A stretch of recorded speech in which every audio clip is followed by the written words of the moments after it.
பலிப்போர் பாக்கிய செல்வம் புவியில் இல்லையே.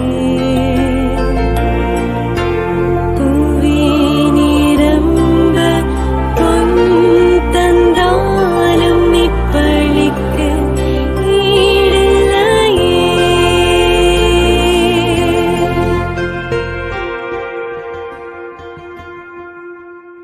இறை இயேசுவில் அன்பானவர்களே, இந்திய நாட்டின் திருத்தூதரும் நமது சாந்தோம் பங்கின் பாதுகாவலருமான புனித தோமையாரின் வணக்க நாளை கொண்டாட மாதா தொலைக்காட்சி வழியாக இணைந்துள்ள உங்கள் அனைவரையும் அன்போடு இத்திருப்பலிக்கு வரவேற்கின்றோம். இன்றைய முதல் வாசகத்தில் பொய்யான நம்பிக்கையை அல்ல, இறைவனின் உண்மையான வார்த்தையை நம்பி வாழுமாறு இறைவாக்கினர் எரேமியா நமக்கு அழைப்பு விடுகிறார். நற்செய்தியில் புயலின் நடுவே தண்ணீரின் மேல் நடந்து வந்து அஞ்சிய பேதுருவின் கையை பிடித்து காப்பாற்றிய இயேசு, நம்பிக்கை குறைந்தவனே ஏன் ஐயப்பட்டாய் என்று கேட்கிறார். மேலும் அவரை தொட்ட அனைவரையும் குணமாக்கி நம்பிக்கையின் வல்லமையை வெளிப்படுத்துகிறார். எனவே இந்த திருப்பலியில் நமது விசுவாசம் உறுதி பெறவும், வாழ்க்கையின் சோதனைகள் மற்றும் புயல்களை நம்பிக்கையுடனும் எதிர்கொள்ளும் அருளை பெறவும், நமது குடும்பங்கள், திரு அவை, நோயாளிகள், இளைஞர்கள் மற்றும் மாதா தொலைக்காட்சி வழியாக இந்த திருப்பலியில் இணைந்திருக்கும் அனைத்து இறை மக்களுக்காகவும் சிறப்பாக மன்றாடுவோம்.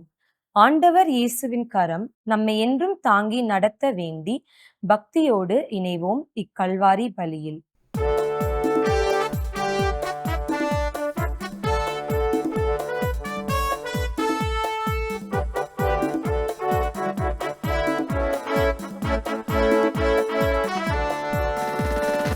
இறையருள் வாழ்வு பயணத்திலே பேரணியாய் நாம் செல்வோம்.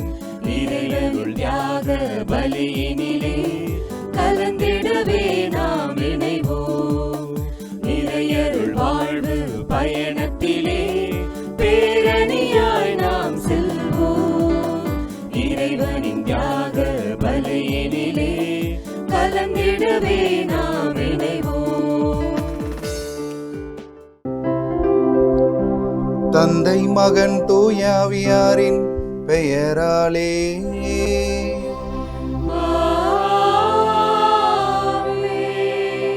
நம் ஆண்டவராகிய இயேசு கிறிஸ்துவின் அருளும் கடவுளின் அன்பும் தூயாவியாரின் நட்புறவும் உங்கள் அனைவரோடும் இருப்பதாக.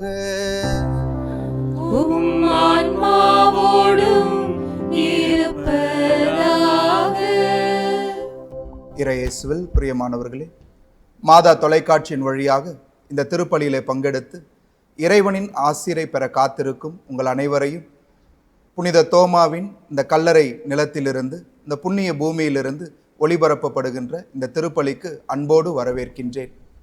அன்புக்குரியவர்களே, இன்றைய வாசகங்கள் போலியான அமைதிக்கும், இந்த உலகம் தருகிற போலியான அமைதிக்கும் இறைவன் இயேசு தருகிற உண்மையான அமைதிக்கும் உள்ள வித்தியாசத்தை கண்டுணர நமக்கு அழைப்பு தருகிறது. பல நேரங்களில் போலியான அமைதியை தேடி ஓடிய தருணங்களுக்காக, பணம் எனக்கு வாழ்வை தரும், பதவி எனக்கு வாழ்வை தரும், புகழ் என்னுடைய வாழ்க்கையில் நிம்மதியை தரும் என்று பல நேரங்களில் இந்த போலியானவற்றை தேடி நாம் ஓடிக்கொண்டிருந்திருக்கின்றோம். பணம் படைத்த பல மனிதர்கள் இன்றைக்கு பிரச்சனையில் இருக்கிறார்கள். புகழ் வாய்ந்த பல மனிதர்கள் இன்றைக்கு சமூகத்தில் பல பிரச்சனைகளை சந்தித்து கொண்டிருக்கிறார்கள். எந்த நிலையில் இருந்தாலும் இறைவனுடைய கரங்களை பற்றும் பொழுதுதான் உண்மையான அமைதி வாழ்வில் கிடைக்கும் என்பதை பல நேரங்களில் நாம் மறந்து விடுகின்றோம். இயேசு தருகிற அந்த உண்மையான அமைதி நம்முடைய உள்ளத்தில், இல்லத்தில், நம் குடும்பத்தில் இருக்க இத்திருப்பலியிலே சிறப்பாக ஜெபிப்போம். போலியான அமைதியை தேடி அது நிரந்தரம் என்று நினைத்து அதன் பின்னால் ஓடிய தருணங்களை நினைத்து மனம் வருந்தி மன்னிப்பை வேண்டுவோம். எல்லாமல்ல இறைவனிடமும் சகோதர சகோதரிகளே, உங்களிடமும் நான் பாவி என்று ஏற்றுக்கொள்கிறேன். ஏனெனில் என் சிந்தனையாலும் சொல்லாலும் செயலாலும் கடமைகள் தவறியதாலும் பாவங்கள் பல செய்தேன். என் பாவமே, என் பாவமே, என் பெரும் பாவமே. ஆகையால் எப்பொழுதும் கன்னியான புனித மரியாதையும் வானதூதர் புனிதர் அனைவரையும், சகோதர சகோதரிகளே உங்களையும் நம் இறைவனாகிய ஆண்டவரிடம் எனக்காக வேண்டிக் கொள்ள மன்றாடுகிறேன். எல்லாமல்ல இறைவன் நம்மீது இரக்கம் வைத்து நம் பாவங்களை மன்னித்து நம்மை நிலையான நித்திய வாழ்வுக்கு அழைத்து செல்வாராக. ஆமென்.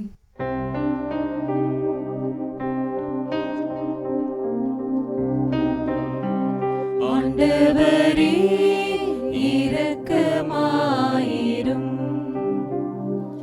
ஆண்டவரே இரக்கமாயிரும். கிறிஸ்துவே இரக்கமாயிரும். கிறிஸ்துவே இரக்கமாயிரும். ஆண்டவரே இரக்கமாயிரும். ஆண்டவரே இரக்கமாயிரும்.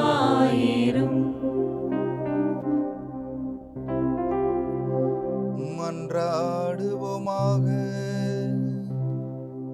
ஆண்டவரே, உம்மை நோக்கி மன்றாடும் உம் அடியார்களாகிய எங்களுடன் இருந்து உமது கனிவிரக்கத்தை என்றும் எங்கள் மீது பொழிந்தருளும். இவ்வாறு எங்களை படைத்து வழிநடத்துகின்றவர் நீரே என பெருமை கொள்ளும் எங்களுக்காக நீர் படைத்தவற்றை புதுப்பித்து புதுப்பித்தவற்றை பாதுகாத்து வழிநடத்துவீராக. உம்மோடு தூயாவியாரின் ஒன்றிப்பில் இறைவனாய் என்றென்றும் வாழ்ந்து ஆட்சி செய்கின்ற அவர் வழியாகவே உம்மை மன்றாடுகின்றோம்.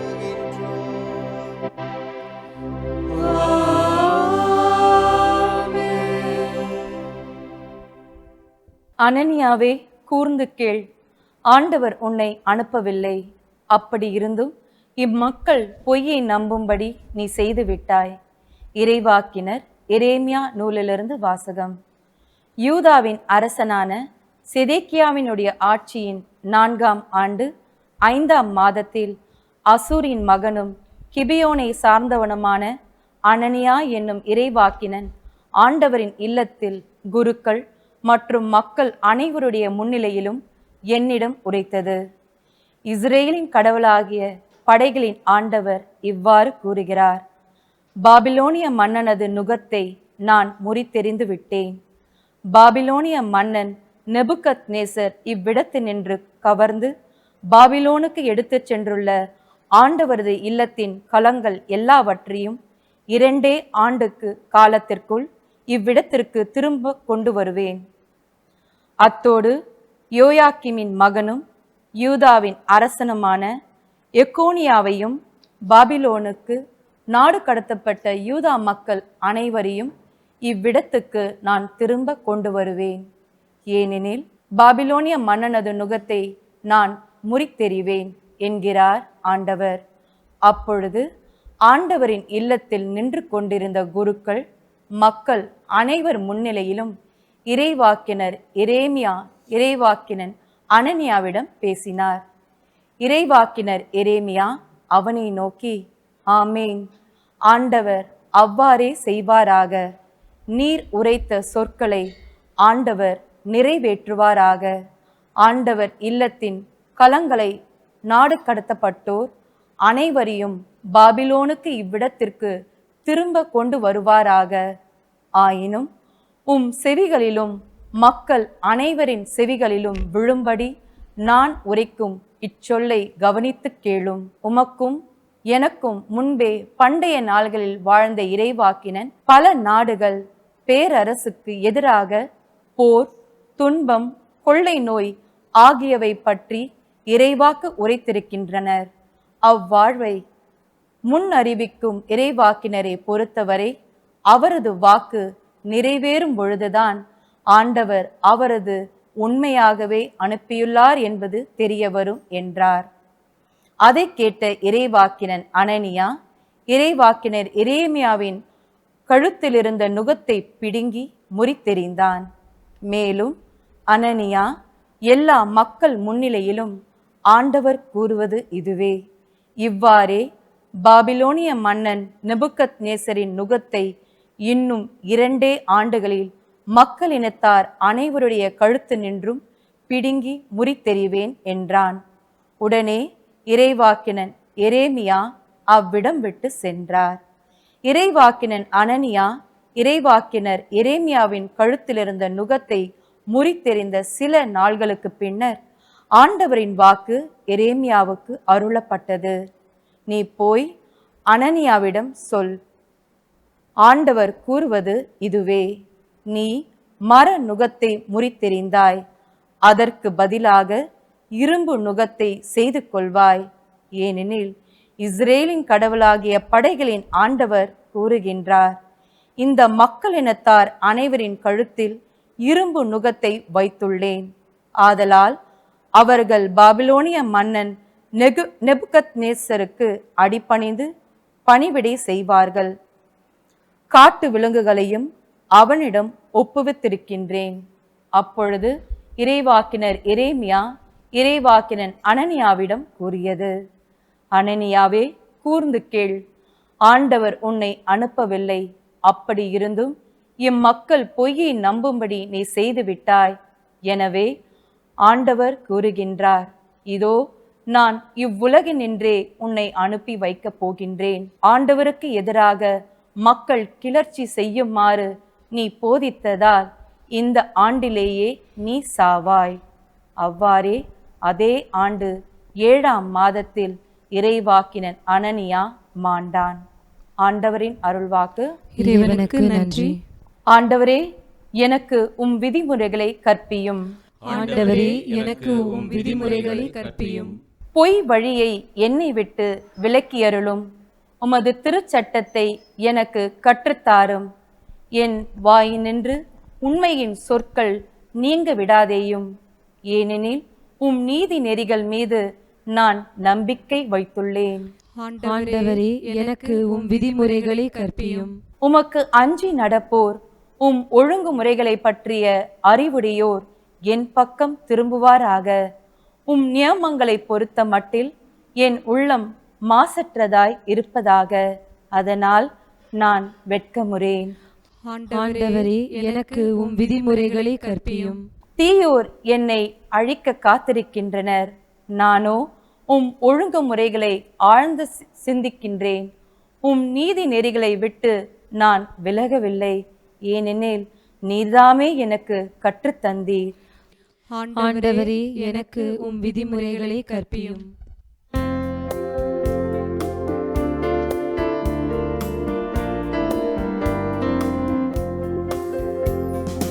அல்லேலூயா, அல்லேலூயா, அல்லேலூயா, அல்லேலூயா, அல்லேலூயா, அல்லேலூயா, அல்லேலூயா, அல்லேலூயா.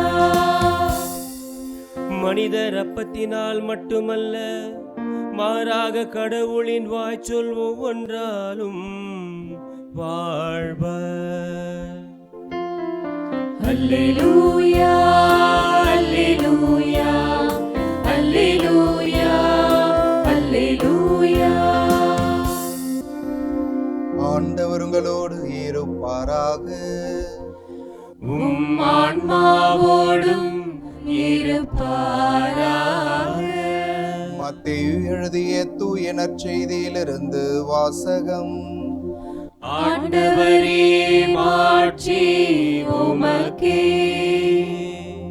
அதிகாரம் 14, இறை வார்த்தைகள் 22 முதல் 36 முடிய. அக்காலத்தில் இயேசு கூட்டத்தினரை அவ்விடத்திலிருந்து அனுப்பி கொண்டிருந்தார். அப்பொழுது சீடரையும் உடனே படகேறி தமக்கு முன் அக்கறைக்கு செல்லுமாறு அவர் கட்டாயப்படுத்தினார். மக்களை அனுப்பிவிட்டு அவர் தனியே இறைவனிடம் வேண்டுவதற்காக ஒரு மலையின் மேல் ஏறினார். பொழுது சாய்ந்த பிறகும் அங்கே அவர் தனியே இருந்தார். அதற்குள் படகு கரையிலிருந்து நெடுந்தொலை சென்றுவிட்டது. மேலும் எதிர்காற்று அடித்து கொண்டிருந்ததால் அலைகளால் படகு அலைகழிக்கப்பட்டது. இரவின் 4ஆம் காவல் வேளையில் இயேசு அவர்களை நோக்கி கடல் மீது நடந்து வந்தார். அவர் கடல் மீது நடப்பதைக் கண்ட சீடர் கலங்கி ஐயோ பேய் என அச்சத்தினால் அலறினர். உடனே இயேசு அவர்களிடம் பேசினார். துணிவோடு இருங்கள், நான் தான், அஞ்சாதீர்கள் என்றார். பேதுரு அவருக்கு மறுமொழியாக, ஆண்டவரே, நீர்தாம் என்றால் நானும் கடல் மீது நடந்து உம்மிடம் வர ஆணையிடும் என்றார். அவர் வா என்றார். பேதுருவும் படகிலிருந்து இறங்கி இயேசுவை நோக்கி கடல் மீது நடந்து சென்றார். அப்பொழுது பெருங்காற்று வீசியதை கண்டு அஞ்சி அவர் மூழ்கும்போது, ஆண்டவரே, என்னை காப்பாற்றும் என்று கத்தினார். இயேசு உடனே தம் கையை நீட்டி அவரை பிடித்து, நம்பிக்கை குன்றியவனே, ஏன் ஐயம் கொண்டாய் என்றார். அவர்கள் படகில் ஏறியதும் காற்று அடங்கியது. படகில் இருந்தோர் இயேசுவை பணிந்து, உண்மையாகவே நீர் இறைமகன் என்றனர். அவர்கள் மறுகரைக்கு சென்று கெனசரேத்து பகுதியை அடைந்தார்கள். இயேசுவை யாரென்று அறிந்துணர்ந்த அவ்விடத்து மக்கள் சுற்றுப்புறமெங்கும் ஆள் அனுப்பி எல்லா நோயாளர்களையும் அவரிடம் கொண்டு வந்தனர். அவரது மேலுடையின் ஓரத்தையாவது அவர்கள் தொட அனுமதிக்குமாறு அவரை வேண்டினர். தொட்டவர் யாவரும் நலமடைந்தனர். ஆண்டவரின் அருள்வாக்கு. கிறிஸ்துவே உமக்கு புகழ். இறை இயேசுவில் பிரியமான மாதா தொலைக்காட்சியின் வழியாக இந்த திருப்பலியில் பங்கெடுத்து கொண்டிருக்கின்ற உங்கள் அனைவரையும் மீண்டுமாய் வரவேற்பதில் பெரும் மகிழ்ச்சி அடைகின்றேன். அன்புக்குரியவர்களே, புயல்களால் அலைகழிக்கப்படுகின்ற அந்த படகு நம்முடைய வாழ்க்கையின் ஒரு குறியீடாக இருக்கிறது. இயேசு தன்னுடைய சீடர்களை படகுல ஏற்றி அனுப்பி விடுகிறார். அவர் ஒரு உயர்ந்த இடத்திற்கு சென்று தந்தையாம் கடவுளோடு ஜெபிப்பதற்காக அந்த நேரத்தை செலவிடுகிறார். சீடர்கள் படகில் போகிற பொழுது இரவின் 4ஆம் காவல் வேளையில பெருங்காற்று வீசுகிறது. பெரிய பெரிய பேர் அலைகள் எல்லாம் எழுகின்றன. எல்லோரும் பயந்து போகிறார்கள். அவ்வளவுதான், தங்களுடைய வாழ்க்கை முடிஞ்சிருச்சு அப்படின்னு நினைச்சிட்டு இருக்கிறாங்க. பெரும் கஷ்டத்தில் இருக்கிறார்கள். இன்றைக்கு நம்முடைய வாழ்க்கையும் பல நேரத்துல அந்த படகை போன்றதுதான் இருக்கிறது. இன்றைக்கு வாழ்க்கையில எண்ணற்ற பிரச்சனைகளின் மத்தியில நாம் வாழ்ந்து கொண்டிருக்கிறோம். எங்க எனக்கு நிலையான ஒரு அமைதி கிடைக்கும், இன்னைக்கு எங்க எனக்கு வாழ்க்கையில நிம்மதி கிடைக்கும் அப்படின்னு சொல்லி இன்றைக்கு பல நேரங்கள்ல ஏங்குபவர்களாக நாம் இருக்கிறோம். இன்றைக்கு குடும்பத்துல பிரச்சனை என்கிற புயல் பல குடும்பத்துல இன்னைக்கு புயலாக வீசி கொண்டிருக்கிறது. இன்னைக்கு வேலை இல்லை அப்படின்ற ஒரு கஷ்டம், என்னுடைய குடும்பத்துக்கு நான் சம்பாதிக்கிறது பத்தல, இன்னும் ஏதாவது ஒரு நல்ல சிறப்பான நிறைய ஊதியம் கொடுக்கக்கூடிய ஒரு வேலை எனக்கு கிடைக்குமா அப்படின்னு சொல்லி இன்றைக்கு நிறைய பேருடைய வாழ்க்கையில துன்பம் என்கின்ற அந்த இரைச்சல் இன்றைக்கு கேட்டுக்கொண்டே இருக்கின்றது. இன்னைக்கு ஒரு சிலருடைய வாழ்க்கையில நோய்கள் என்கிற அந்த புயல் வீசி கொண்டிருக்கிறது. எவ்வளவு சம்பாரிச்சும் பத்தல, எல்லாத்தையும் கொண்டு போய் நான் ஹாஸ்பிட்டல்ல தான் போடுறேன், என்ன செய்யறதுன்னு தெரியல. இன்னும் ஒரு சில வீட்டுல பிள்ளைகள் ஊதாரித்தனமாக பெற்றோருடைய பேச்சை கேட்காம இன்றைக்கு ஒரு நல்ல பாதையில நடக்காம இன்றைக்கு தவறான பாதையில நடந்து கொண்டிருக்கின்ற புயல்கள் இன்றைக்கு வீசி கொண்டிருக்கிறது. நம்முடைய வாழ்க்கை என்கிற இந்த குறியீடும் இந்த படகை போலதான் பல நேரங்களில் இருக்கிறது. இந்த சூழல்ல யார் இந்த வாழ்க்கை என்கிற இந்த புயலுக்கு, இந்த படகில் அலைக்கழிக்கப்படுகிற பொழுது யார் இங்கு நிலையான அமைதியை கொடுக்க முடியும் அப்படின்றத நாம இன்னைக்கு யோசிச்சு பார்ப்போம். இன்றைய முதல் வாசகம் எரேமியா புத்தகத்திலிருந்து வாசிக்கப்பட்டது. அனனியா என்கிற ஒரு போலி இறைவாக்கினர் இருக்கிறார். இஸ்ரேல் மக்கள் பாபிலோன்ல அடிமைத்தனத்தில் இருக்கிற ஒரு சூழல். வாழ்க்கை முடிஞ்சிருச்சு, இதுக்கப்புறம் எங்களுக்கு ஒன்றும் இல்லை, இன்னும் எத்தனை ஆண்டுகள் இந்த அந்நிய மண்ணில் நாங்க அடிமைப்பட்டு கிடக்க போகிறோம், இதுக்கப்புறம் எங்களுக்கு எதுவுமே இல்லை அப்படின்னு சொல்லி கலங்கி தவித்து கொண்டிருக்கிற பொழுது இந்த அனனியா என்கிற இறைவாக்கினர் பொய் சொல்லுகிறார். இறைவாக்கினர் என்று சொல்லப்படுபவர்கள் இறைவனுடைய வாயாக இருந்து இறைவன் இந்த மக்களுக்கு என்ன சொல்ல விரும்புகிறாரோ அவற்றை சற்றும் கூட்டாமல் சற்றும் குறைக்காமல் அப்படியே சொல்பவர்கள் தான் இறைவாக்கினர். இந்த அனனியா இறைவாக்கினராக இருந்தும் கடவுள் சொல்லாத ஒரு சொல்லை, கடவுள் சொல்லாத ஒரு வாக்குறுதியை அந்த மக்களுக்கு கொடுக்கிறார். இன்னும் 2 வருஷம்தான் கடவுள் இந்த பாபிலோனினுடைய அந்த நுகத்தை முறித்தெறிந்து மீண்டும் நம்மை சுதந்திர காற்றை சுவாசிக்க, மீண்டும் அந்த வாக்களிக்கப்பட்ட தேசத்திற்கு நம்மை அழைத்து செல்வார் அப்படின்னு சொல்லி ஒரு பொய்யான இறைவாக்கை முன்னுரைக்கிறார். மக்கள் எல்லாரும் அவர் சொன்னது கடவுள் வாக்கு அப்படின்னு சொல்லி நம்பி எல்லாரும் ஒரு மகிழ்ச்சி அடைகிறார்கள். கண்டிப்பா கடவுள் இவர் வழியாக எங்களுக்கு ஒரு மீட்பை இன்றைக்கு முன்னறிவித்திருக்கிறார் அப்படின்னு சொல்லி பெரும் மகிழ்ச்சியில இருக்கிற அந்த சூழல்ல அதற்கு அடையாளமாக அந்த அனனியா என்ன செய்யறாரு, இறைவாக்கினர் எரேமியா பூட்டி இருந்த மரத்தால் செய்யப்பட்ட அந்த நுகத்தை, அவருடைய கழுத்தை சுற்றி இருந்த மரத்தால் செய்யப்பட்ட நுகத்தை உடைத்து போடுகிறார். அப்ப கடவுள் அங்க பேசுகிறார், எரேமியா வழியாக பேசுகிறார். இன்றைக்கு மரத்தால் செய்யப்பட்ட நுகத்தை நீ உடைத்து போட்டாய். நான் சொல்லாத ஒரு வாக்க நான் சொன்னேன்னு சொல்லி இந்த மக்களுக்கு சொல்லி ஒரு போலி அமைதியை, ஒரு போலி நிம்மதியை அந்த மக்களுக்கு கொடுத்திருக்கிற. கடவுளுடைய திட்டம் எதுன்னு தெரியல. ஒரு போலி நிம்மதியை அந்த இடத்துல அவங்களுக்கு அந்த இறைவாக்கினர் சொல்லிவிட்டார். இதோ நீ மரத்தாலான நுகத்தை உடைச்சு போட்டல்ல, நான் இரும்பாலான நுகத்தை உங்களுடைய கழுத்துல நான் பூட்டுறேன் அப்படின்னு சொல்லி அந்த அனனியாவை பார்த்து சொல்லுகிறார், இன்னும் ஓராண்டுல நீ மரித்து போவாய். நீ போய் சொன்னதுக்காக நீ மரித்து போவாய். நீ 2 வருஷத்துல இவங்க விடுதலை ஆகி போவாங்கன்னு சொன்னல, அந்த வாக்கை பார்ப்பதற்கு நீ உயிரோட இருக்க மாட்டேன்னு சொல்லி 1 வருடத்தில் அவரை அழித்து போடுவாரார் கடவுள். அன்புக்குரியவர்களே, இன்றைக்கு பல நேரங்கள்ல இந்த உலகத்தில் மக்கள் தருகிற நிம்மதி இந்த இறைவாக்கினர் அனானியா தந்த அந்த நிம்மதியை போல இருக்கிறது.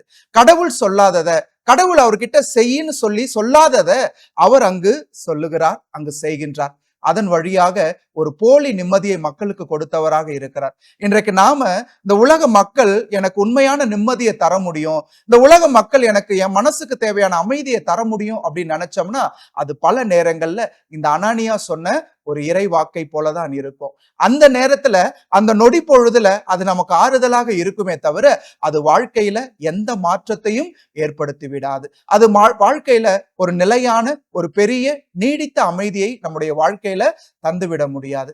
அப்ப எது நிலையான அமைதியை கொடுக்க முடியும் அப்படின்னு சொன்னா இன்றைய நற்செய்தி வாசகம் அதற்கு பதிலாக அமைகிறது. அன்புக்குரியவர்களே, இயேசு தன்னுடைய சீடர்களை அந்த அடுத்த கரைக்கு போறதுக்கு அனுப்பி விட்டுட்டு அவர் சும்மா உட்கார்ந்துட்டு இல்ல. இயேசு இறைமகன் தான். அவருடைய ஆடையின் விளிம்பை தொட்டாலே மக்கள் குணமடைகிறார்கள். இயேசு ஒரு வார்த்தை சொன்னாலே எல்லாமே மாறி போய் விடுகிறது. ஆனாலும் அந்த இயேசு இறை வேண்டலில் தந்தையாம் கடவுளுடைய அந்த உறவில் நிலைத்து நிற்பவராக இருந்தார். ஏன்னா கடவுளோடு கொண்டிருக்கிற உறவுல நாம நிலைத்து நின்றால் மட்டும்தான் இந்த உலகத்தில் எந்த புயல்கள் வந்தாலும் அதை தாங்கிக் கொள்ளக்கூடிய, அதை எதிர்த்து போராடக்கூடிய அந்த மன துணிவை நம்மால் பெற முடியும். இஸ்ரேல் மக்கள் அந்த எகிப்து தேசத்திலிருந்து விடுதலையாகி வந்த நிகழ்வு நம்ம எல்லாருக்கும் தெரியும். அவர்கள் முன்பாக பெரிய செங்கடல் இருக்கிறது, பின்பாக பார்வோனுடைய படை அவர்களை துரத்தி வருகிறது. அந்த மக்கள் எல்லாம் நினைச்சிருப்பாங்க, அவ்வளவுதான் என் வாழ்க்கை முடிஞ்சிருச்சு, இதுக்கப்புறம் எனக்கு ஒண்ணும் இல்லை அப்படின்னு நினைச்சிருந்திருப்பாங்க. எல்லாரும் நம்ம திரும்ப அடிமைத்தனமாகத்தான் போக போறோம், மீண்டும் நம்மை அங்க கொண்டு போய் அந்த பெரிய பெரிய அரண்சூழ் நகர்கள் கட்ட நம்மளை பயன்படுத்த போறாங்க, அடிமை வேலை வாங்க போறாங்க, நம்மளை அடிச்சு துன்புறுத்த போறாங்கன்னு தான் எல்லாம் நினைச்சிட்டு இருப்பாங்க. ஆனா மோசே கடவுள் கிட்ட கேட்கிறாரு, இந்த இடத்துல நான் என்ன செய்யணும் அப்படின்னு சொல்றாரு. கடவுள் சொல்லுகிறார், உன்னுடைய கோலை அந்த செங்கடலை நோக்கி நீ உயர்த்து அப்படின்றார். அவர் உயர்த்தினார். யாருமே நினைச்சு பார்க்க முடியாத, யாருமே நிச்சயமா எதிர்பார்த்திருக்க மாட்டாங்க, இப்படி ஒரு பாதை கிடைத்து அந்த பாதையில நடந்து போவோம்னு சொல்லி யாரும் நினைச்சு பார்த்திருக்க மாட்டாங்க. மோசே கடவுள் மீது நம்பிக்கை கொண்டிருந்தார். என்னை அனுப்புனது அந்த கடவுள், அந்த கடவுளுடைய உறவுல அவர் கரெக்டா இருந்ததுனால அந்த செங்கடலை 2ஆக பிரித்து கால்கள் நனையாமல் மக்கள் அந்த கடல்ல நடந்து போனாங்க. இதுதான் கடவுள் மீது நம்பிக்கை வைக்கிறவர்களுக்கு, கடவுளுடைய உறவில் இருக்கிறவர்களுக்கு இறைவன் கொடுக்கிற ஒரு மாபெரும் சக்தியாக இருக்கிறது. இயேசு இறைமகனாக இருந்தும் தந்தையாம் கடவுளோடு கொண்டிருந்த அந்த உறவை ஒவ்வொரு முறையும் ஜெபத்தில் புதுப்பித்துக் கொள்ளுகிறார். சீடர்கள் பாருங்க, இயேசுவோட தான் இருந்தாங்க, ஆனா தன் கூட இருக்கிறவர் எவ்வளவு சக்தி வாய்ந்தவர் அப்படின்றத மறந்தே போயிட்டாங்க. ஒரு பிரச்சனை வருது, ஒரு துன்பம் வருது, ஒரு கஷ்டம் வருது அப்படின்னு சொன்னா நிறைய பேர் நம்ம என்ன செய்யறோம், கடவுளை விட்டுட்டு வேற யாராவது நமக்கு நிலையான ஒரு இன்பத்தை தருவாங்க, இல்ல இந்த பிரச்சனையை போக்குவாங்கன்னு சொல்லி அவங்கள நம்பி ஓடுறோம். ஆனா உண்மையான தீர்வு நாம பற்றி கொண்டிருக்கிற அந்த கடவுள் இருக்கிறது என்பதை நாம் மறந்து போகிறோம். அன்புக்குரியவர்களே, இன்றைக்கு இந்த சீடர்கள் அந்த பெருங்காற்று வீசுகிற பொழுது அந்த அலைகள் எல்லாம் பெரிய அலைகளாக எழுந்து அந்த படகை ஒருவேளை மூழ்கடிப்பதை போல எழும்புகிற பொழுது எல்லாரும் பயந்து போகிறார்கள். அந்த சீடர்கள்ல பெரும்பான்மையானவர்கள் மீனவர்கள், நன்கு கடலுடைய தன்மையை அறிந்தவர்கள். எந்த பக்கம் காத்து வீசினா எப்படி அலைகள் எழுந்து வரும் அப்படின்றது எல்லாருக்குமே தெரியும். நிச்சயமாக பேதுருவுக்கு அதிகமாக தெரியும். ஏன்னா இயேசு அவரை கூப்பிடும் பொழுது, தன்னுடைய சீடராக, தன்னுடைய திருத்தூதராக அழைக்கிற பொழுது அவர் அந்த மீன் பிடிக்கிற வேலையைத்தான் செய்து வந்தார். நிச்சயமாக சின்ன வயசுல இருந்து கடலின் தன்மையை அறிந்தவராக பேதுரு இருந்தார். இருந்தாலும் அந்த பிரச்சனைகள் அவர் பெரிதாக பார்க்கிற பொழுது சொல்லுவாங்கல்ல, நீ பிரச்சனையை எப்படி வச்சு பார்க்கிறியோ அதை பொறுத்துதான் அந்த பிரச்சனையை நீ ஆட்சி செய்கிறாயா, பிரச்சனை உன்னை ஆட்சி செய்கிறதா என்பது அமையும் சொல்லுவாங்கல்ல. அதே போல பேதுரு அந்த பிரச்சனையை ரொம்ப பக்கத்துல வச்சு பார்க்கிறார். அதனால அவருடைய கண்களை அந்த பிரச்சனை மறைத்து விடுகிறது.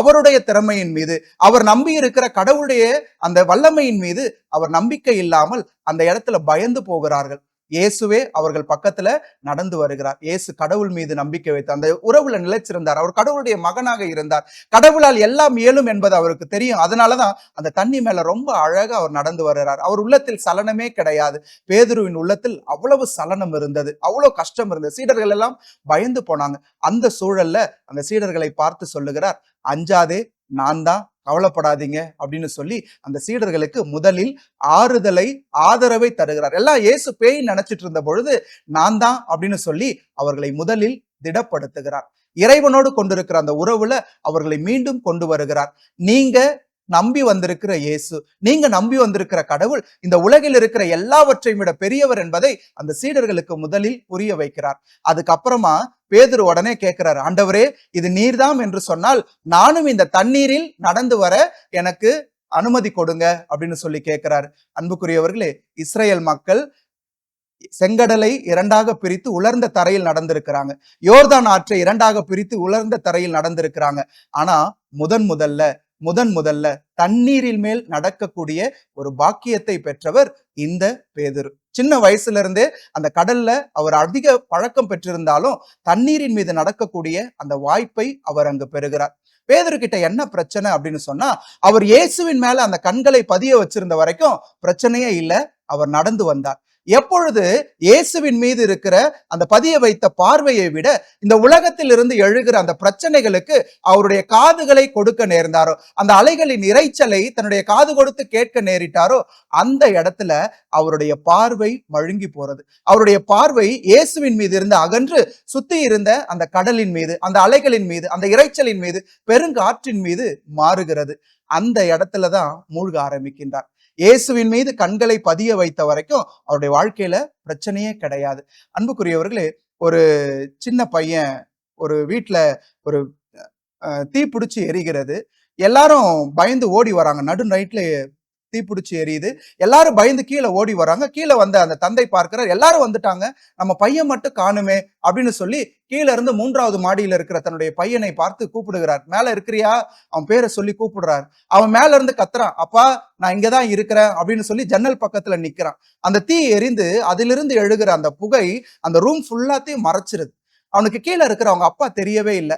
அவங்க அப்பாவுக்கு இங்க இருந்து பார்க்கும்பொழுது ஒரு உருவம் ஏதோ ஜன்னல் பக்கத்துல நிற்பது தெரிகிறது. இங்க இருந்து கத்துறாரு, அப்பா நான் கீழே தான் இருக்கிறேன், நீ எகிரி குதிச்சிரு, நான் உன்னை புடிச்சுக்கிறேன் அப்படின்னு சொல்லி இங்க இருந்து கத்துறாரு. மேல அந்த பையன் சொல்றான், அப்பா எனக்கு இங்க இருக்கிற அந்த புகை மூட்டத்துல, இந்த இருட்டுல நீங்க எங்க இருக்கிறீங்கன்னே தெரியல, நான் தப்பா ஒரு வேளை குதிச்சுட்டா என்ன ஆகுறது? அவங்க அப்பா சொல்றாரு, என்னுடைய வார்த்தைகளை கேள், என்னுடைய வார்த்தைகளை கேளு, நீ அது மேல மட்டும் கான்சென்ட்ரேட் பண்ணி நீ எகிரி குதி, கீழே நான் இருக்கிறேன், என் கூட நிறைய பேர் இருக்கிறாங்க, உன்னை தாங்கி பிடித்து கொள்ள தயாரா இருக்கிறாங்க அப்படின்னு சொன்ன பொழுது அந்த பையன் 3வது மாடியிலிருந்து குதிக்கிறான். கீழே இருந்த அவருடைய தந்தையும் அவரோடு இருந்த மற்றவர்களும் அந்த பிள்ளையை தாங்கி பிடித்து கீழே இறக்கி விடுகிறார்கள். யோசிச்சு பாருங்க, ஒருவேளை நைட்டு இங்க பிரச்சனை அதிகமா இருக்கு, கண்ணை அந்த புகை மூட்டை மறைத்து விடுகிறது, இரவுல எதுவுமே தெரியல அப்படின்னு சொல்லி அந்த பையன் கீழே குதிக்காம மேல இருந்திருந்தானா, இந்த உலகத்தில் இருக்கிற பிரச்சனைகளுக்கு செவி கொடுத்து அவன் அங்கேயே இருந்திருந்தானா, அவங்க அப்பா மேல நம்பிக்கை வைக்காம இருந்திருந்தானா, நிச்சயமாய் அவன் மரித்து போயிருப்பான். இன்னைக்கு பல நேரங்கள்ல கடவுளுடைய குரலுக்கு செவி கொடுக்காம இருக்கிறது தான் வாழ்க்கையில மிகப்பெரிய ஒரு பிரச்சனையாக இருக்கிறது. இன்றைக்கு இறைவன் பல நேரத்துல நம்ம கிட்ட பல மனிதர்கள் வழியாக, இறை வார்த்தையின் வழியாக, நம்ம ஜெபிக்கிறதன் மூலமாக நம்மோடு பேசி கொண்டுதான் இருக்கிறார். நாம என்னன்னா கடவுளுடைய வார்த்தையை கேட்கிறோம் அப்படின்ற அதே நேரத்துல இந்த உலக சத்தம் நம்மை அதிகமாக ஆட்கொள்ளுகிற பொழுது இங்க கேட்கறதை விட அங்க நம்ம செவிகளை திருப்பி விடுகிறோம். வாழ்க்கையில பெரிய பிரச்சனைகள் அதன் வழியாகத்தான் வருகிறது. அன்புக்குரியவர்களே, இன்றைக்கு கடவுள் மீது நம்முடைய கண்களை பதிய வைத்து இறைவனுடைய வார்த்தைகளுக்கு நம்முடைய செவிகளை திறந்தோம் அப்படின்னு சொன்னா இன்றைக்கு வாழ்க்கையில இருக்கிற பல பிரச்சனைகள் நம்மை விட்டு இல்லாமல் போயிடும். பல நேரங்கள்ல நினைச்சுக்கிறோம், பணம் எனக்கு பெரிய ஒரு மாற்றத்தை ஏற்படுத்தும், எனக்கு நிம்மதியை கொடுக்கும் அப்படின்னு நினைக்கிறோம். இன்றைக்கு உலகத்துல எவ்வளவு மிகப்பெரிய பணக்காரர்கள் எல்லாம் இருக்கிறாங்க. அவங்களுடைய வாழ்க்கையில பிரச்சனை இல்லை அப்படின்னு நம்ம சொல்ல முடியுமா? எவ்வளவு பணக்காரர்கள் தற்கொலை செய்து கொள்ளுகிறார்கள். வாழ்க்கையில இருக்கிற போராட்டத்தை சந்திக்க முடியாம தற்கொலை செய்து கொள்ளுகிற நிகழ்வு நம்ம வாசிக்கிறோமே. அப்ப பணம் நமக்கு நிலையான நிம்மதியை தந்துருமா? ஒரு சிலர் நினைச்சுக்கிறாங்க பெரிய பதவிகளில் இருப்பது நமக்கு பெரிய ஒரு நிம்மதியை கொடுக்கும் அப்படின்னு நினைச்சுக்கிறோம். இன்றைக்கு பதவியில் இருக்கிறவங்க நாளைக்கு கீழ்மட்டத்துக்கு வருவதற்கு சில நொடிகள் ஆகாது. இன்னைக்கு ஏதாவது ஒரு தப்பு பண்ணிட்டாங்க அப்படின்னு சொன்னா, இன்றைக்கு ஆட்சி மாறுகிறது என்று சொன்னால் எவ்வளவு பெரிய நிலையில் இருந்தவங்களும் தூக்கி குப்பையில் வீசப்படுவதை போல கீழே இறங்கி வருகிறார்கள். அப்ப நினைச்சு பாருங்க, பதவி நமக்கு பெரிய ஒரு சந்தோஷத்தை, நிம்மதியை தந்து விடுமா? இன்றைக்கு அவையெல்லாம் தருவதை விட நம் ஆண்டவர் இயேசு சொல்லுகிறார், அஞ்சாதே, கலங்காத, நான் தான் உன் கூட இருக்கிறேன்னு சொல்லி நாம மூழ்கும் போது நம்மை கரம் பிடித்து உயர்த்துபவராக இருக்கிறார். இன்றைக்கு இந்த மாதா தொலைக்காட்சியின் வழியாக இந்த திருப்பலியில் பங்கெடுத்துக் கொண்டிருக்கிற நம் ஒவ்வொருவருக்கும் இறைவன் இந்த நற்செய்தியின் வழியாக, முதல் வாசகத்தின் வழியாக கொடுக்கிற ஒரு மேலான அழைப்பு என்ன தெரியுமா? கடவுள் மீது கண்களை பதிய வைப்போம். இயேசு கரம் பிடித்து தூக்க தயாரா இருக்கிறார். அந்த கடவுள் மீது கண்களை பதிய வச்சோம் அப்படின்னு சொன்னா எல்லா பிரச்சனைகளும் வாழ்க்கையில நம்மை விட்டு அகன்று போகும். இறுதியாக ஒரு உலக புகழ்பெற்ற ஒரு விளையாட்டு வீரர் சார்ல்ஸ் பிளண்டின், இந்த வீரருக்கு மிகப்பெரிய சிறப்பு என்னன்னா, உலகின் மிகப்பெரிய கட்டிடங்கள் எல்லாம் கயிறுல அழகா நடந்தவர். எந்த ஒரு பாதுகாப்பு உபகரணங்களும் இல்லாமல் நம்ம பார்த்திருப்போம் பீச்ல எல்லாம் அந்த கயிறு மேல நடக்கிற பிள்ளைகள் கையில ஒரு பெரிய ஒரு குச்சியை பாதுகாப்புக்கு வச்சுட்டு நடப்பாங்க. ஆனா இந்த சார்ல்ஸ் பிளண்டின் எவ்வளவு பெரிய கட்டிடங்கள்ல நடந்தாலும், எவ்வளவு தூரம் நடந்தாலும் கையில எந்த பாதுகாப்பும் இல்லாமல் நடக்கக்கூடியவர், மிக புகழ்பெற்ற ஒரு மனிதர். நீங்க கூகுள்ல தேடி பார்க்கலாம். இவர் ஒரு முறை இந்த நயகரா அந்த நீர்வீழ்ச்சியை இந்த முனையிலிருந்து அந்த முனை வரைக்கும் கடந்து செல்வதற்கு எந்த ஒரு பாதுகாப்பு உபகரணமும் இல்லாமல் இவர் கடந்து செல்வதற்காக திட்டமிட்டார். அப்ப எல்லாரும் அங்க சுத்தி இருக்கிறவங்க எல்லாம் சொன்னாங்க, இது ஒரு சூசைடல் ட்ரை, இது நீங்க ஒருவேளை இறந்து கூட போலாம். ஏன்னா தண்ணி அவ்வளவு வேகமாக கொட்டி கொண்டிருக்கிறது, அந்த தண்ணியில எழுகிற அந்த சாரல் அவ்வளவு தூரம் வீசி கொண்டிருக்கிறது. நீங்க எப்படி இந்த சின்ன கயிறுல ஒண்ணுமே பாதுகாப்பு உபகரணம் இல்லாம, எந்த ஒரு லைஃப் இது சேவ் பண்ற எந்த ஒரு மெட்டீரியல் இல்லாம நீங்க எப்படி கடந்து போவீங்க அப்படின்னு சொல்லி கேட்ட பொழுது அவர் சொன்னாரு, நான் முடிச்சுட்டு இதுக்கான பதில சொல்றேன் அப்படின்னு சொன்னாரு. எல்லாரும் பார்த்து கொண்டிருக்க அந்த கயிறின் ஒரு முனையிலிருந்து, அந்த நயகரா நீர்வீழ்ச்சியின் ஒரு முனையிலிருந்து மறுமுனை வரைக்கும் அவர் எந்த சலனமும் இல்லாம, எந்த தடுமாற்றம் இல்லாம ரொம்ப கேஷுவலா நடந்து போய் அந்த எண்டை நிறைவு செய்கிறார். நிறைவு செஞ்ச உடனே கேட்கிறாங்க, உங்களுக்கு அந்த நீர்வீழ்ச்சியின் சத்தம் கேட்கலையா? அந்த சாரல் உங்க மேல படலையா? நீங்க கீழே பார்த்து ஒருவேளை பயப்படலையா அப்படின்னு சொல்லி கேட்ட பொழுது அவர் சொன்னாரா, என்னுடைய இலக்கு இந்த கயிறினுடைய இன்னொரு முனையில் இருக்கிற அந்த வெள்ளை கலர்ல நாட்டு ஒண்ணு போட்டிருந்தல, அந்த நாட்டை மட்டும்தான் நான் பார்த்தேன், வேற எதையுமே பார்க்கல. ஒருவேளை நான் கீழே போற அந்த தண்ணியை பார்த்திருந்தேன்னா என் மனசு சலனப்பட்டு இருக்கும். ஒருவேளை இந்த இறைச்சலுக்கு நான் செவி கொடுத்திருந்தேன்னா என் மனசு சலனப்பட்டு இருக்கும். ஒருவேளை இங்க இருக்கிற அந்த சாரல் இந்த கயிறை ஈரமாக்குதே, இது வழுக்கி விடுமா அப்படின்னு சொல்லி என் மனசு ஒரு மேல அலைப்பாஞ்சிருந்தா நான் ஒருவேளை கீழே விழுந்திருக்கலாம். ஆனா என்னுடைய இலக்கு அதெல்லாம் கிடையாது. என்னுடைய இலக்கு அந்த தூரத்துல இருக்கிற அந்த வெள்ளை நாட்டை மட்டும்தான் பார்த்தேன். அதன் மீது என் கண்களை பதிய வச்சேன், அதை நோக்கி நடந்தேன், நான் சக்சஸ்ஃபுல்லா இப்ப கீழே இறங்கினேன் அப்படின்னு சொன்னாரா. அன்புக்குரியவர்களே, இன்றைக்கு இறைவன் இயேசுவும் நம்மை பார்த்து சொல்லுகிறார், நம்முடைய இலக்கு இந்த நற்கருணை, நம்முடைய இலக்கு இந்த கடவுள். அவரை நாம் நம்பிக்கை கொண்டு அவர் மீது அவர் கரங்களை பற்றி கொண்டு அவர் மேல எல்லா பாரங்களையும் நம்ம இறக்கி வைக்கிற பொழுது நிச்சயமாய் அவர் நம்மை தாங்கி வழி நடத்துவார். இன்றைக்கு பேதுருவின் வழியாக, இந்த நற்செய்தியின் வழியாக, இந்த முதல் வாசகத்தின் வழியாக இறைவன் தருகிற செய்தி அதுதான். கடவுள் மீது கண்களை பதிய வைத்தவர்களாக, உண்மையான நீடித்த நிலையான அமைதியை தரக்கூடிய அந்த உண்மையான கடவுளின் மீது நம்பிக்கை வைத்தவர்களாக நம்முடைய வாழ்க்கையில் இருக்கிற ஒவ்வொரு பிரச்சனைகளை எதிர்கொள்வோம். இயேசு சொல்றாரு, கடவுள் சொல்லுகிறார், நான் உன்னோடு இருக்கிறேன், நான் உன்னுடைய கரங்களை பற்றி கொள்ளுகிறேன், அஞ்சாதே, கலங்காதே, துணிவோடு இரு என்று நமக்கு நம்பிக்கை கொடுத்து நம்மோடு இயேசுவும் பயணிக்கின்றார். அவருடைய துணையை பெற்று வாழ்க்கையின் எல்லா சவால்களையும் எதிர்கொள்ள முயற்சி செய்வோம். இறைவன் உங்களையும் என்னையும் ஆசிர்வதிப்பாராக. ஆமீன். பல்வேறு ஏக்கங்களோடு எதிர்பார்ப்புகளோடு இந்த திருப்பலியில் பங்கெடுத்து கொண்டிருக்கிற நம் ஒவ்வொருவரையும் இறைவன் ஆசிர்வதிக்க, நம்மை பார்த்து அஞ்சாதே, துணிவோடு இரு, நான் உன்னோடு இருக்கிறேன் என்று கடவுள் சொல்ல தேவையான எல்லா வரங்களையும் மன்றாட்டுக்களாக இந்த நேரத்திலே இறைவனின் பாதத்தில் சமர்ப்பிப்போம். திருத்தந்தை, ஆயர்கள், குருக்கள், துறவியர் மற்றும் இறைமக்கள் அனைவரும் பொய்யான போதனைகளால் சாய்ந்து போகாமல் இறை வார்த்தையின் உண்மையில் நிலைத்திருந்து மக்களை விசுவாசத்தில் வழிநடத்தும் அருள் பெற ஆண்டவரே உம்மை மன்றாடுகிறோம். ஆண்டவரே எங்கள் மன்றாட்டை கேட்டருளும். வாழ்க்கையின் சோதனைகள், கவலைகள் மற்றும் நெருக்கடிகளால் மனம் தளர்ந்திருப்போர் அனைவரும் தண்ணீரின் மேல் நடந்து வந்து பேதுருவின் கையை பிடித்த ஆண்டவரைப் போல இறைவனின் பாதுகாப்பையும் ஆறுதலையும் அனுபவிக்க அருள் தரும்படி ஆண்டவரே உம்மை மன்றாடுகிறோம். ஆண்டவரே எங்கள் மன்றாட்டை கேட்டருளும். நம் குடும்பங்களில் நம்பிக்கை, ஒற்றுமை மற்றும் அன்பு வளர்ந்து ஒருவருக்கொருவர் துணையாக இருந்து இறைவனின் மீது முழு நம்பிக்கையுடன் வாழும் மனதை ஆண்டவர் அனைவருக்கும் அருளும்படி ஆண்டவரே உம்மை மன்றாடுகிறோம். ஆண்டவரே எங்கள் மன்றாட்டை கேட்டருளும். மாதா தொலைக்காட்சி வழியாக இந்த திருப்பலியில் இணைந்து ஜெபிக்கும் அனைத்து நேயர்களையும் அவர்களது குடும்பங்களையும் ஆண்டவர் ஆசிர்வதித்து உடல் நலம், மன அமைதி, ஆன்மீக வளர்ச்சி ஆகியவற்றை அருளி அவர்கள் வாழ்வில் ஏற்படும் எல்லா புயல்களிலும் தமது கரத்தால் தாங்கி நடத்தும்படி ஆண்டவரே உம்மை மன்றாடுகிறோம். ஆண்டவரே எங்கள் மன்றாட்டை கேட்டருளும். கரங்களை குவித்து கண்களை மூடி நம் ஒவ்வொருவருடைய தனிப்பட்ட தேவைகளுக்காக ஜெபிப்போம். இறைவன் நம்மை, நம்முடைய குடும்பத்தை ஆசிர்வதிக்க, நம் குடும்பத்தில் வீசிக்கொண்டிருக்கிற எல்லா புயல்களிலிருந்தும் இறைவன் நமக்கு நிம்மதியை கொடுத்து வழிநடத்த, நிலையான அமைதியை, நீடித்த அமைதியை நம்ம குடும்ப உறுப்பினர்களுக்கு இறைவன் தர இந்த நேரத்திலே ஜெபிப்போம். அன்பே உருவான இறைவா, இதோ இந்த மாதா தொலைக்காட்சியின் வழியாக இந்த திருப்பலியிலே பங்கெடுத்து தங்கள் ஒவ்வொருவருடைய தேவைக்காக ஜெபித்துக் கொண்டிருக்கிற மக்கள் ஒவ்வொருவரையும் நீர் நிறைவாய் ஆசீர்வதிப்பீராக. இந்த மன்றாட்டுக்களை எல்லாம் எங்கள் ஆண்டவராகிய கிறிஸ்து வழியாக உம்மை பார்த்து மன்றாடுகின்றோம். ஆமென்.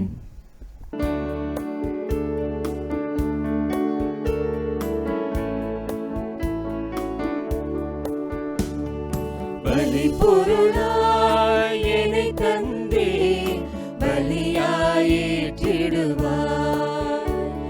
என்னுடல் ஆன்மா அனைத்தையுமே உனதாய் மாற்றிடுவார்.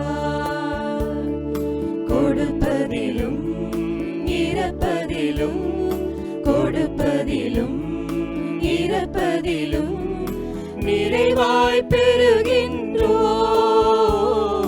நிறைவாய் பெறுகின்றோம். பலி பொருளாய் என்னை தந்தே பலியாயிற்றிடுவார்.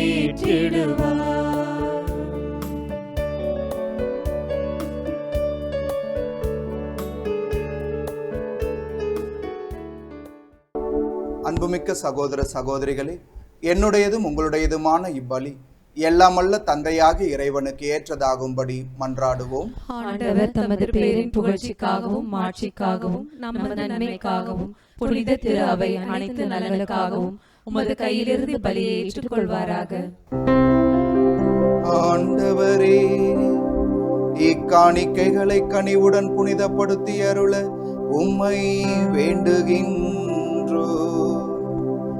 இந்த ஆன்மீக பலியின் காணிக்கையை ஏற்று எங்களை உமக்கு நிலையான கொடையாக மாற்றுவீராக. எங்கள் ஆண்டவராகிய கிறிஸ்து வழியாக உம்மை மன்றாடுகின்றோ.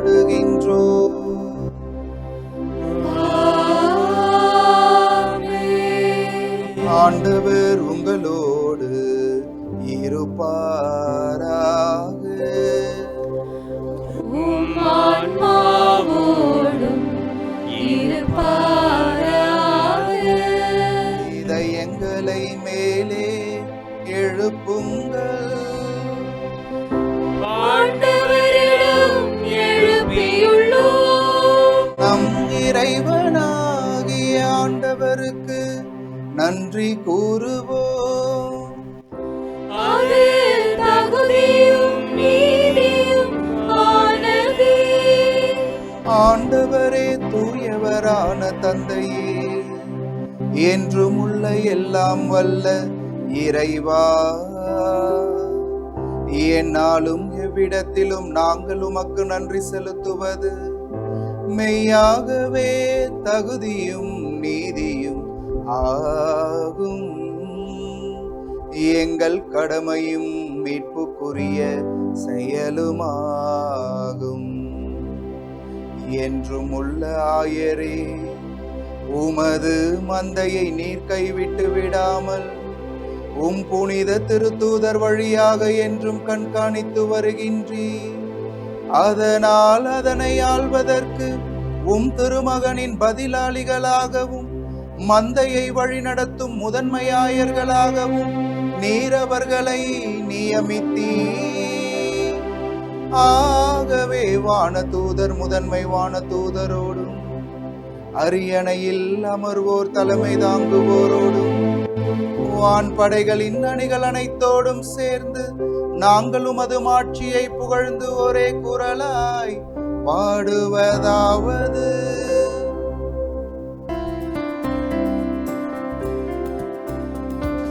தூயவர் தூயவர் தூயவர் வான்படைகளின் கடவுளாம் ஆண்டவர்.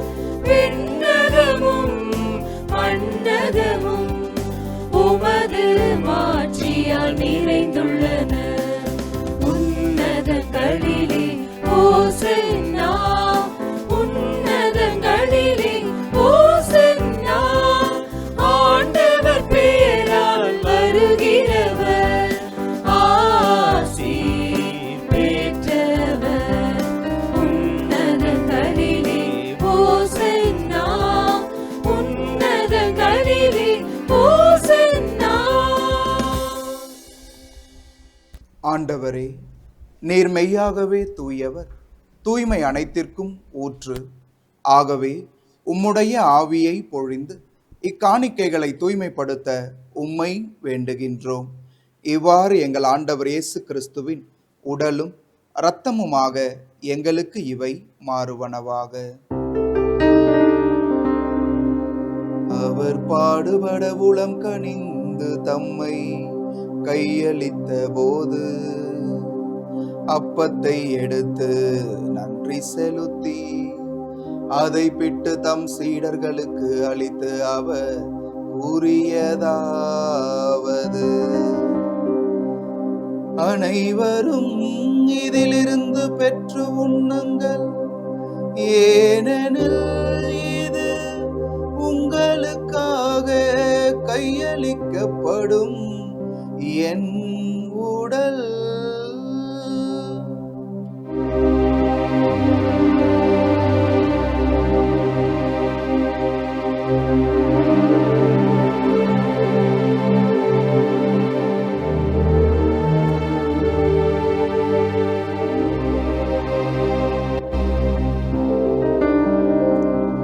அவ்வண்ணமே இரவு விருந்தை அருந்திய பின் கிண்ணத்தையும் எடுத்து மீண்டும் உமக்கு நன்றி கூறி தம் சீடர்களுக்கு அளித்து அவர் கூறியதாவது: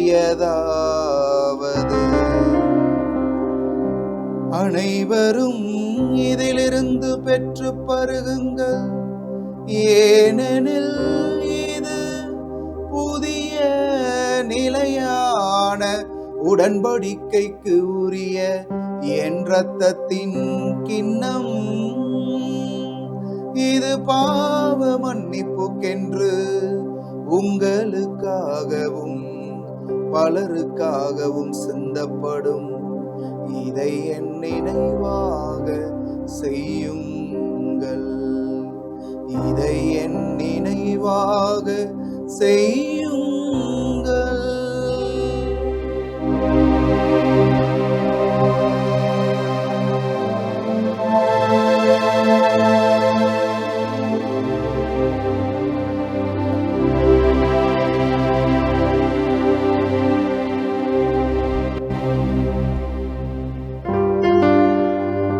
நம்பிக்கையின் மறை பொருள்.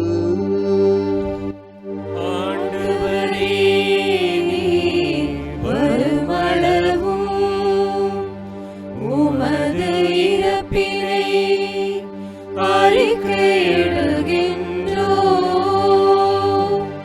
உமது உயிர்ப்பினையும் எடுத்துரைக்கின்றோம். ஆகவே ஆண்டவரே, நாங்கள் கிறிஸ்துவின் இறப்பினையும் உயிர்ப்பினையும் நினைவு கூர்ந்து வாழ்வு தரும் அப்பத்தையும் மீட்பு அளிக்கும் கிண்ணத்தையும் உமக்கு ஒப்புக் கொடுக்கின்றோம்.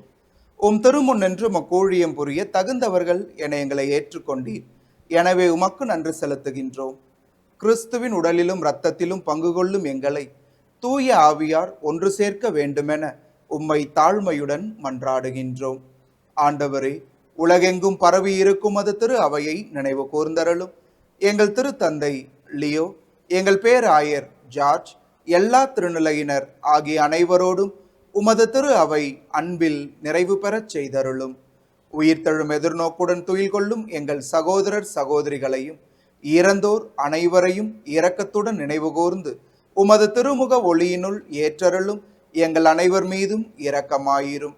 கடவுளின் கன்னித்தாயான புனித மரியா, அவருடைய கணவரான புனித யோசேப்பு, திருத்தூதர் தோமா, ஏனைய திருத்தூதர்கள், இவ்வுலகில் உமக்கு உகந்தவராய் இருந்தோர் ஆகிய புனிதர் அனைவருடனும் நாங்கள் நிலை வாழ்வில் பங்கு கொள்ளும் தகுதி பெற்று திருமகன் இயேசு கிறிஸ்து வழியாக உம்மை புகழ்ந்தேத்து மரமருள உம்மை மன்றாடுகின்றோம்.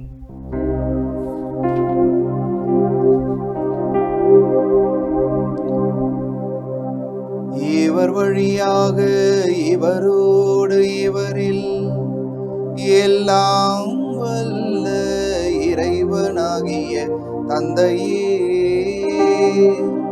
தூய ஆவியாரின் ஒன்றிப்பில் எல்லா புகழும் மாட்சியும் என்றென்றும் உமக்கு உரியதே.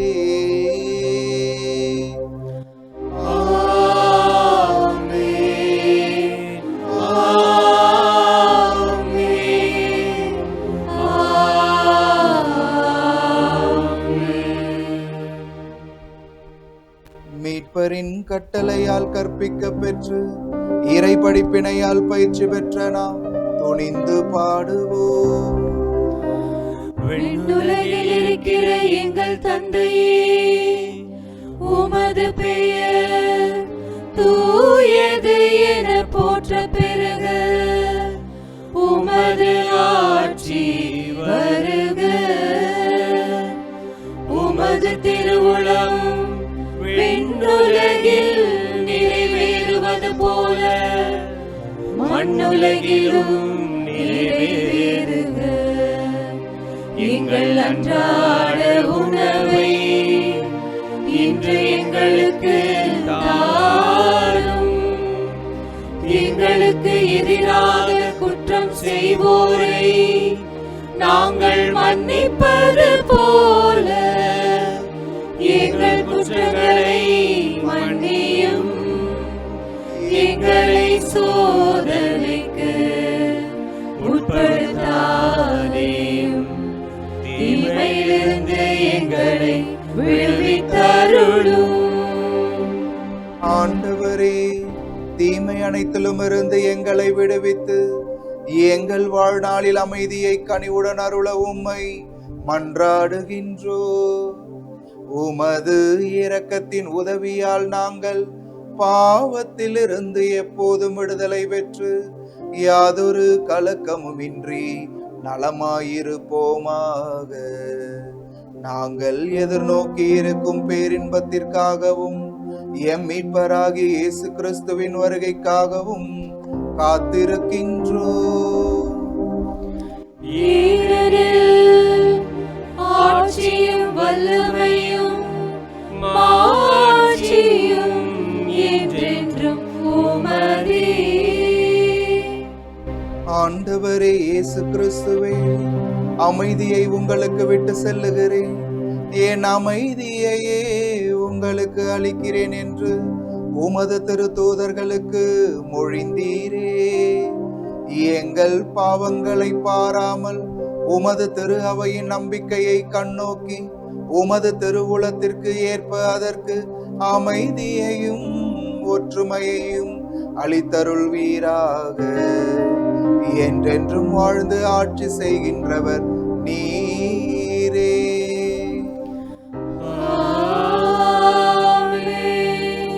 ஆண்டவருடைய அமைதி உங்களோடு என்றும் இருப்பதாக, உம் ஆன்மாவோடும் இருப்பதாக.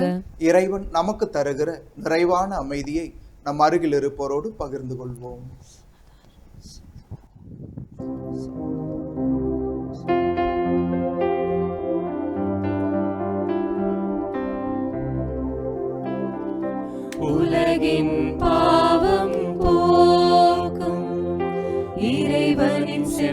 செம்மறியே,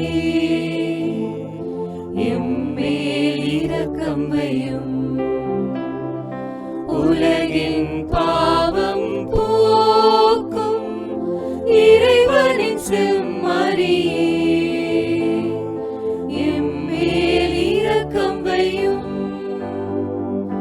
உலகின் பாவம் போக்கும் இறைவனின் செம்மறியே, எமக்கு அமைதி அருளும்.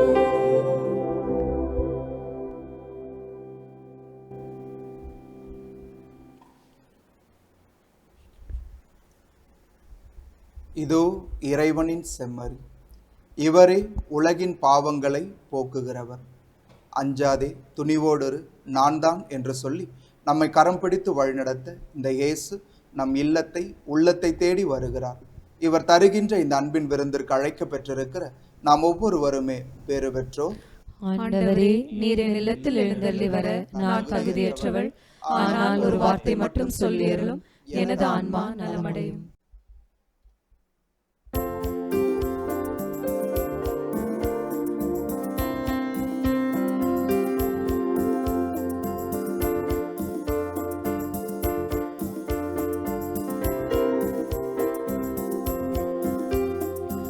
அருளின் ஊற்று என்னிலே பாய்ந்து பழமை கூட்டிடுதே.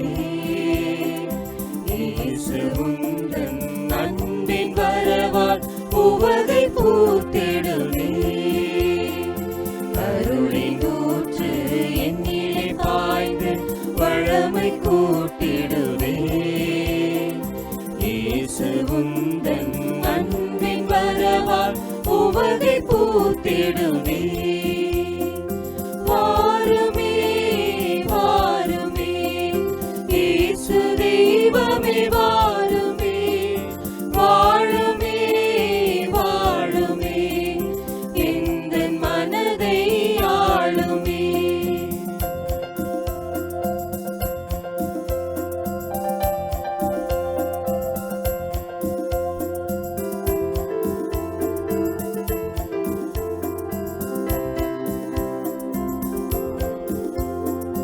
விந்தைகள் மிகுந்த விண்ணவன் இல்லமாய் சின்ன என் இதயம் அமையுமோ.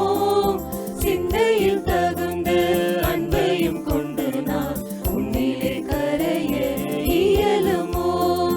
விந்தைகள் மிகுந்த விண்ணவன் இல்லமாய் சின்ன என் இதயம் அமையுமோ. சிந்தையில் தகுந்த அன்பையும் கொண்டு நான் உன்னிலே கரைய இயலுமோ. வாருமே வாருமே இயேசு தெய்வமே, வாருமே வாழுமே வாழுமே எந்தன் மனதை ஆளுமே. நன்றியோடு மன்றாடுவோமாக. ஆண்டவரே, விண்ணக கொடைகளால் புதுப்பிக்க பெற்ற நாங்கள் உமது முடிவில்லா உதவியையும் உடனிருப்பையும் பெற்றுக்கொள்ள செய்தருளும். எங்களை என்றும் கனிவுடன் காக்க தவறாத நீ நிலையான மீட்புக்கு எங்களை தகுதியுள்ளவர்கள் ஆக்குவீராக. எங்கள் ஆண்டவராகிய கிறிஸ்து வழியாக உம்மை மன்றாடுகின்றோம்.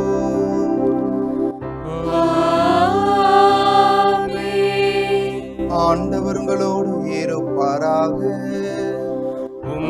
ஆன்மாவோடும் இருப்பாராக. எல்லாம் வல்ல இறைவன் தந்தை, மகன், தூயாவியானவர் நம் ஒவ்வொருவரையும் நிறைவாய் ஆசீர்வதிப்பாராக.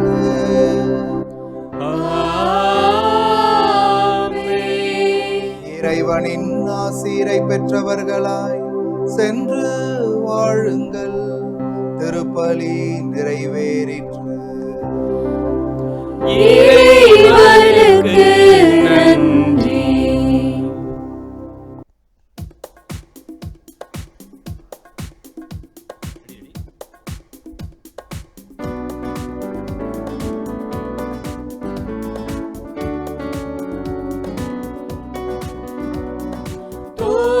புனிதரின் தூய நெறிதனில் பங்கேற்று வாழ்வோமே நாம். தூய்மை புனிதரின் தூய நெறிதனில் பங்கேற்று வாழ்வோம்